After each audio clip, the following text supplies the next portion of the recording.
Me again. So I'm one of those people who like to read the book when a movie is based off a book. Like a month ago, I heard A Sunrise on the Reaping was coming out, so I immediately went out and got the book to read. And if it's not like like if they're making a movie adaptation of something, I want to seek out the source material to see if it's accurate or not. Like when Markiplier, when Markiplier made the Iron Lung film, I went out and found a playthrough of the game before I watched the movie, and I was like, okay, so you're in the water, you're in a blood ocean, taking pictures of fish, and then you get eaten by a fish. I don't know how this is gonna be a 2 hour movie, but let's see it. So I went to see it, and it turns out it's like a cosmic horror, a mystery film, and a cosmic horror, like it's a hard genre to describe, but at the same time, if I say Lovecraft, you kind of don't get the picture, but you get a vague idea. Like a cosmic horror is when you're doomed and there's a nothing you can do about it, or there is a something beyond your comprehension and you're trying to peek at it or trying to learn more about it. Like it's not just doom and dread, it's also trying to comprehend the incomprehensible. And while you're trying to understand that, it's also a looking back at you, the a thing you're trying to understand, it's also understanding you. Oh god, that's, like I said, a cosmic horror is kind of hard to describe. Um, you know that a Jeffrey Combs film, a Reanimator, where he figures out how to bring folks back to life, but he doesn't fully understand the process, and so they come back crazy. It's kind of like that. You're meddling with something you don't fully understand, and best case scenario, you can just put it away and be safe. But worst case scenario, you open a Pandora's box where now that you've seen it, it sees you back, and it keeps looking even as you look away. Uh, okay. How about Stephen King's The Mist, the book and the movie? Long story short, a mist from another dimension covers a small main town, and out of the mist comes these other worldly creatures. Like some military scientists opened a tear to another world, and from that tear came the mist and the monsters. And in the short story, the a movie is based off of, they don't know how long the mist is going to last, or if it's a temporary, like they don't know anything about the mist. Like it could be a temporary thing, like a week of heavy rain and then it's over, or this could just be a normal where there's monsters roaming the world and you gotta adapt around them.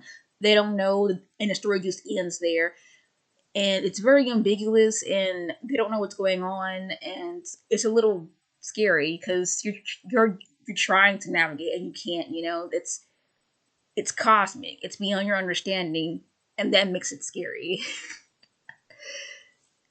But yeah, I went to see Iron Lung, and I thought I was gonna be bored because like a movie where you're stuck in like one room and all you do is just take pictures.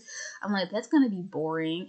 But the main character, his mind starts a slipping, and at first I was just in my a seat like this, kind of bored. But then he saw that fish man monster thing, and I'm like, what the heck was that? So I'm like, I jerk up like, what was that? Is that real? Is it fake? Because like he sees it and goes to investigate. Because how is this thing on the ship with him? This ship only has one room, Like, where is it hiding? Where is it going? Is it in his head? Well, yes and no.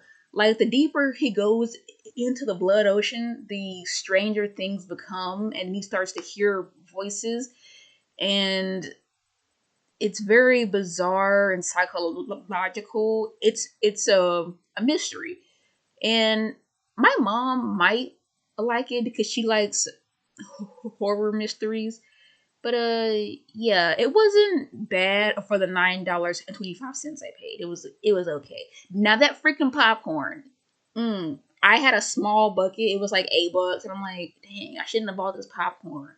But this is my third time at this theater, and I don't want to look cheap, you know. So I was like, I'm gonna get a small bucket of popcorn. This gotta be $6. No, it's almost 8. Mm, damn. But yeah, it was a full price movie, but I could have done without the expensive ass popcorn. Anyway, another a movie adaptation that's also out is A Wuthering Heights. I never read the book. I'm not going to read the book, and I'm certainly not going to go and see the movie because from the trailers, it looks like a 50 Shades of Grey, but in the 1800s. And I'm like, hold on, wait a minute. So you guys are on a farm or a lordly estate, just you know, doing the adult fun time, and I'm like, so who's doing any work? You know, like like this is an estate, a farm, whatever. You know, like you can't just spend all your free time having sex because farm work needs to get done.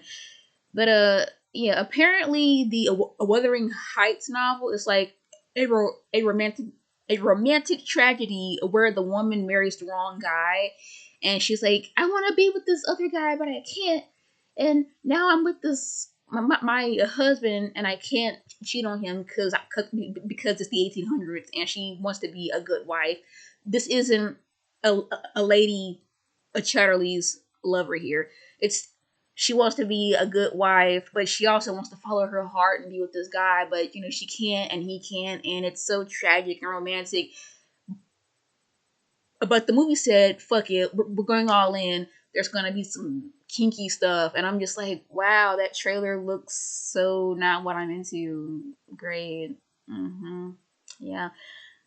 Well, February is half over now, and I'm like, are there any other movies coming out? Probably. I don't know.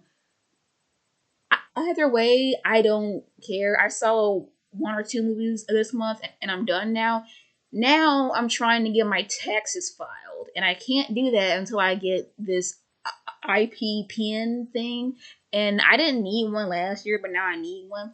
And I called up with somebody about it, and she said she was gonna send it to me in the mail in like 24 to 48 hours. It's been 52 hours. Where is it? I will call you again.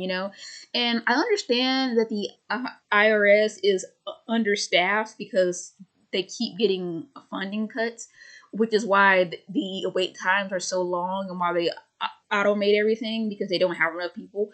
But also, I want my fucking money. I want it now. It's my money. I need it now. I gotta hide my shirt. There's a bad word on it, and YouTube might flag me for it. Yeah. But yeah, I really want that money because I looked at it and I was like, ooh, that's way more than last year because I worked overtime and there's no tax on overtime now. And I should be grateful to Trump for it, but I'm not because for me to eat good, thousands of folks are starving. That's a metaphor. Like I might be getting so and so amount of money, but in exchange, everything else about life is gonna suck. Like there's like a pile of groceries on the floor right now. It doesn't need a fridge. It's just not fast food, but like prep meals. Not prep meals. Noodle cups. Yeah. A noodle cups and yeah, it's just dried out noodles. Anyway, I got it because it's cheap and filling. I don't know how nutritious, but It keeps the rumblies away. Despite the money I'm making right now, I'm still buying as cheap as possible, even though that's probably gonna affect me in the long run. But this year is looking to be worse. Higher gas, higher food prices. Like, what's the point of even trying to save for the future when there is no future? Which reminds me, I bought some concert tickets that were really expensive, and they cleared out my checking account. I'm fine now because I'm back at work. But at the time I was like, oh gee, I shouldn't buy these tickets because I gotta save up money for the future. But then I was like, I'm never gonna own a house. I'm never gonna have kids. I'm never gonna have a retirement fund with the way things are going. So why save up for a future that I don't even know is gonna be there when like 40 years from now. So I said, screw it. I'm going to take what money I have and I'm going to enjoy the present. I'm going to go see me a fancy, expensive ass concert. I'm going to stay in a motel. I'm going to eat nice while I'm there. And consequences be damned. YOLO. I only live once, and I'm never going to have a 2.5 kids in a picket fence. So I might as well enjoy what I can, which is experiences, music, art, eating nice foods, traveling. Like Gen Z loves to travel and experience stuff because we can't own anything.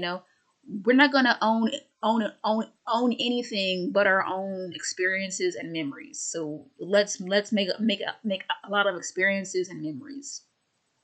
Yeah, if that makes sense. Anyway, like, comment, subscribe. Thanks for making it this far. That was a good ramble. I'm glad I got all that out.